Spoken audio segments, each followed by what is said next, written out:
Alright, yeah, this is the final episode, except it's probably not the finale, because I like doing these. It's the final episode, but not the finale, if you see what I'm doing here. So, yeah, I'm gonna pull a Scott, I might pull a Scott Cawthon on you guys. Kinda like how FNAF 4 was the final chapter, but yeah, I'm getting off topic. Anyways, welcome to the final episode of What If Tomuto was in DBZ. I'm going to be rounding off this series now with a banger. I actually spent the most time on this when writing the script. Anyways, yeah, this one, an absolute banger. Probably going to be some emotions. Definitely felt some emotions while writing this script, and I don't know why. Anyways, let's get right into it. Or not, because I have to do the thanks. I'm thanking myself for the storyline and script, Carthu's Dojo for inspiring me to do this, and Sen for me basing some of the characters off of him, his playthroughs. Anyways, let's get started. One day, as per usual, Sen was just chilling at the lookout until, suddenly, he just wasn't. He'd completely disappeared without a trace of his existence, other than the fact that the Dragon Balls were erased with him, and the memories of that other people have had of him. Tomuto was training, and Kuze was taking a piss while this happened, and they both sensed it and flew up to the lookout to check what's going on.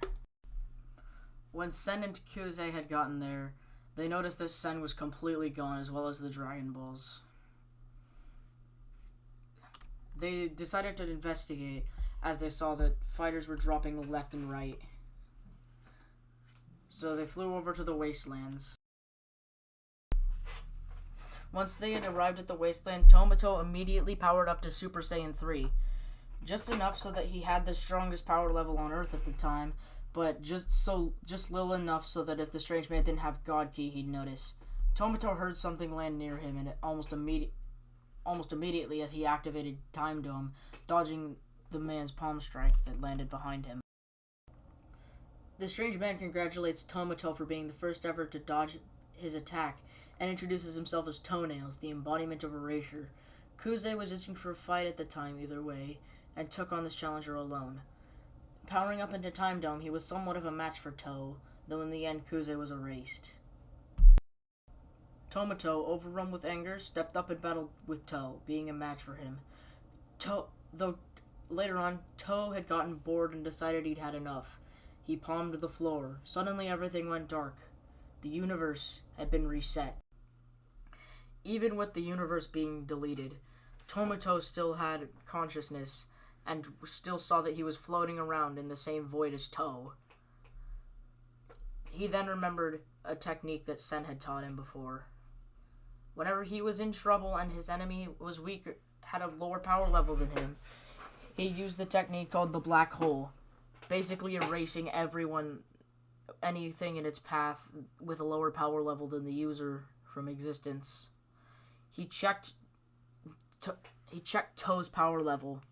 It was lower than his. He charged a bomb technique and uttered 2 words: black hole. After he fired the bomb, Toe couldn't go anywhere, as he couldn't do jack shit in the void, and was erased by the black hole. Tomuto had won. Everything came back, and Kuze remembered everything. He said that the time between being deleted and reinserted into reality felt instant. Though that's an explanation for another time.